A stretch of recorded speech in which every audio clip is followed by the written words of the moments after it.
रामराम शेतकरी मित्रांनो, पाहूयात छत्रपती शिवाजी महाराज मार्केट यार्ड लासलगाव येथील आजचे म्हणजे दिनांक 14 एप्रिल 2026चे कांदा बाजार भाव.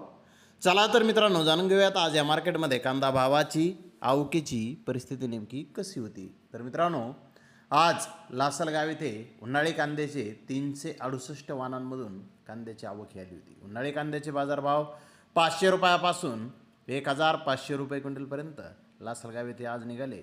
तर सरासरी उन्हाळी कांदा 1150 रुपये क्विंटलपर्यंत आज लासलगाव येथे विकलेला आहे. तर लाल कांद्याचे 26 वाहनांची आवक आज लासलगाव येथे आली होती. लाल कांदा 300 रुपयापासून 970 रुपये क्विंटलपर्यंत आज लासलगाव येथे विकलेला आहे. सरासरी लाल कांद्याचा बाजारभाव 800 रुपये क्विंटलपर्यंत आज लासलगाव येथे निघालेला आहे. मित्रांनो, मागील बाजाराच्या तुलनेमध्ये लासलगाव येथे कांद्याचे बाजारभाव आज स्थिर पाहण्यास मिळाले आहेत. तर धन्यवाद मित्रांनो, आपण माझा व्हिडिओ शेवटपर्यंत पाहिल्याबद्दल. व्हिडिओ आवडल्यास लाईक करा, शेअर करा.